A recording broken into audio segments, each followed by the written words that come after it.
Bonjour, nous sommes le mercredi 16 mars 2022 et je vous propose la situation des cultures de cette semaine. Au niveau des colzas, maintenant on voit les boutons floraux sur l'ensemble des parcelles. On observe même quelques fleurs dans certaines parcelles en secteur précoce ou alors les pieds de S. alicia qui sont également en fleurs. La floraison devrait arriver sûrement courant de semaine prochaine, elle devrait se généraliser. Au niveau des insectes, donc les charançons de la tige du colza sont moins présents que la semaine dernière, on en retrouve encore.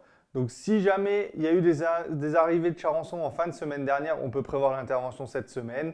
Et pour les vols de cette semaine, ça sera fin de semaine ou début de semaine prochaine, puisqu'il faut attendre 8 jours à peu près avant d'intervenir.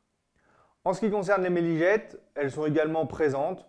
Donc à l'heure actuelle, elles font très peu de dégâts pour les parcelles où le colza est bien vigoureux. Par contre, surveillez quand même les parcelles avec des petits colzas ou les parcelles où il y a eu des dégâts de pigeons.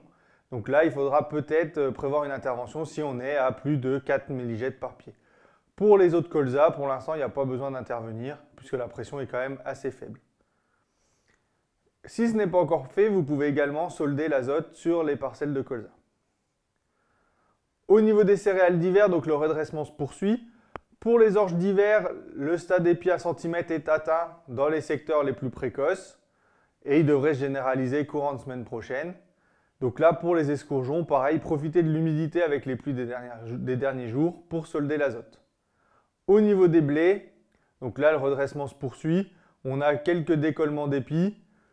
On devrait avoir les premières parcelles au stade épi 1 cm courant de semaine prochaine dans les secteurs précoces et les semi-précoces. Donc pour le moment, il est encore trop tôt pour faire les régulateurs, surtout qu'on a de fortes amplitudes thermiques. Par contre, le deuxième apport d'azote pourra être réalisé en fin de semaine ou semaine prochaine, en fonction des conditions climatiques. Au niveau des orges de printemps, la levée est en cours.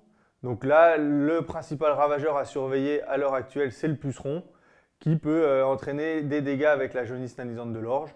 Bon, pour le moment, il n'y a pas de vol de puceron, donc il n'y a pas d'urgence. Je vous souhaite une bonne semaine, à la semaine prochaine.